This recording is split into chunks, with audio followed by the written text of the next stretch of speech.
Hey everyone, welcome to Biblical Proportions, where we have Bible verse explained of the day. Today we explain Bible verse Genesis 28:12-13, 16-17, and John 1:49. Let's get into it. Genesis 28:12-13, 16-17, and he dreamed, and behold, there was a ladder set up on the earth, and the top of it reached to heaven. And behold, the angels of God were ascending and descending on it, and behold, who stood above it, or beside him, or on it. Then Jacob awoke from his sleep and said, Surely,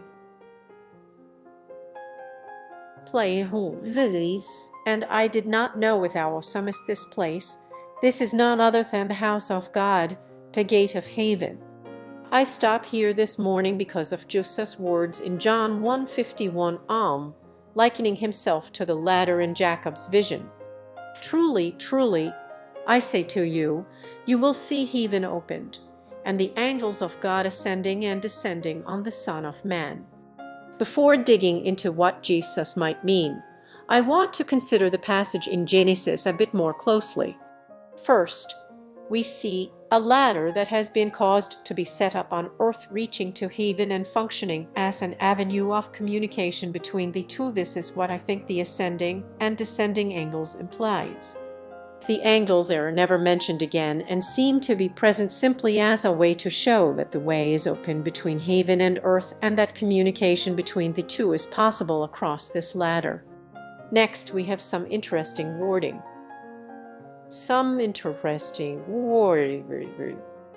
he though the form is different, this coupled with Jesus' words in John 1:51 may be an invitation to see a close connection between he and the ladder, though by itself it is not enough to say anything significant. The text is that he who stood above the ladder. However, the word could also mean on the ladder or beside him, that is, Jacob. If we take it to mean beside him, then the connection between the ladder and in light of John 1:51 is made even stronger. The Lord then places the mantle of covenant blessing on Jacob's shoulders, and upon awakening Jacob makes three observations about the place he is in. 1. Yahweh is there. 2. It is the house of God. 3. It is the gate of heaven. It would seem that the vision has strongly impressed Jacob with the unique presence of Yahweh in this specific place, and that the ladder has implied to him that this place is the way into the heavenlies, into the presence of Yahweh.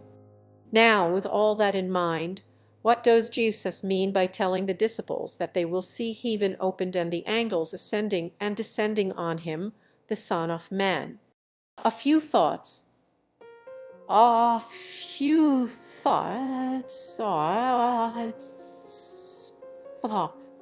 Jesus makes himself the avenue of communication between heaven and earth.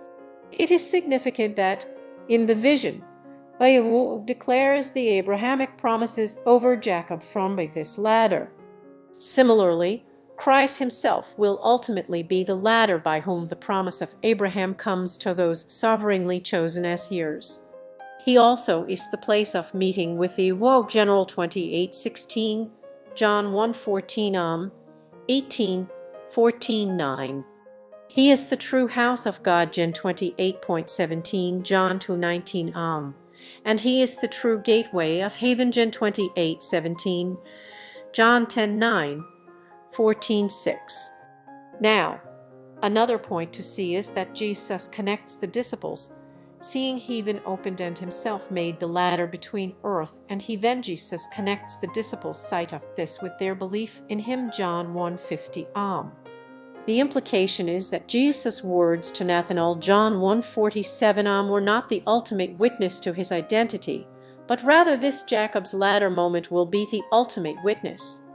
Jesus seems to be saying that whatever belief-worthy aspect of his character was revealed to them in his words to Nathanael, the chief revelation of that character identity glory will come when they see Christ set up on the earth, reaching to the heavens as the avenue of communication and divine blessing between the two. And when will that moment be? When will Jesus most definitively reveal himself to be the Son sent from the Father, the Messiah and King of Israel, the one in whom we must believe?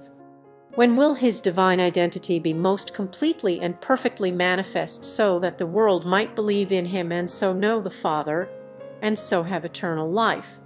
When will the Son of Man be set up between heaven and earth so that the covenant blessings of him might cascade over him to those whom the Father has foreknown? When will he show himself to be you with us, the true temple of God and only gateway to heaven? I contend that this climactic moment of revelation and blessing will come when Christ is set up between heaven and earth on the cross. On the cross, Jesus climactically becomes all of these things. On the cross, he fulfills the vision of Jacob and declares definitively to his disciples that he is the Son of God, the King of Israel, John 1:49. Jacob's response to his vision at Bethel ought to be ours at the foot of the cross. Surely you was in this place, and I did not know it. How awesome is this place! This is none other than the house of God, and this is the gate of heaven. Hallowed be his name.